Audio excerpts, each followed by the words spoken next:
Hello bachcho, let's read the question. So the question here says that in fragmentation, the parent body breaks into fragments and each fragment develops into an organism it is not seen in.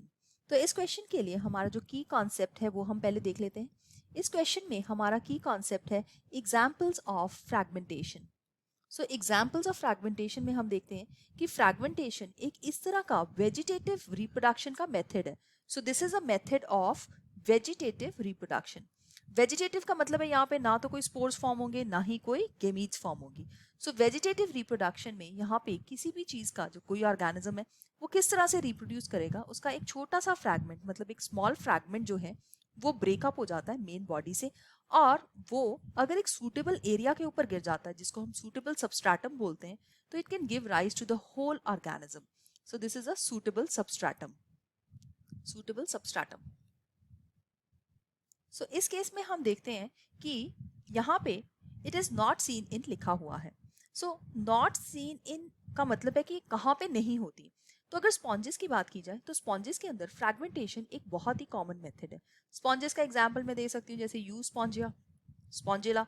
तो इस तरह के examples अगर हम देखें तो यहाँ पे फ्रैगमेंटेशन से बहुत इजीली रिप्रोडक्शन हो जाती है. एल्गी और फंजाई दोनों के अंदर फ्रैगमेंटेशन एक बहुत ही कॉमन मेथड है वेजिटेटिव रिप्रोडक्शन का.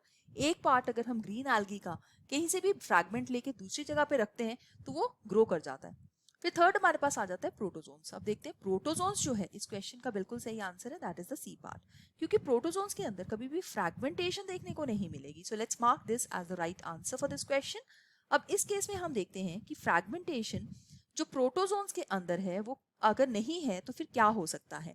जो अमीबा है, अमीबा एक तरह का अमीबॉइड प्रोटोजोन है जिसके अंदर सिंपल बाइनरी फिशन देखी गई है.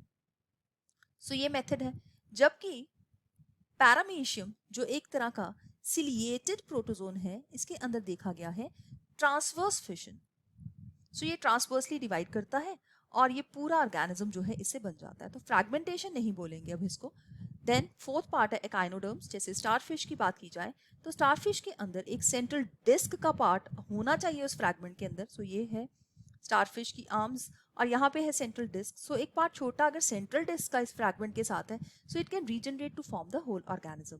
सो इस केस में हम देख सकते हैं जो सबसे सही आंसर हमारे इस क्वेश्चन के लिए बन जाता है that is the C part, that is the protozoan. So I hope you have understood it well. All the best. Thank you.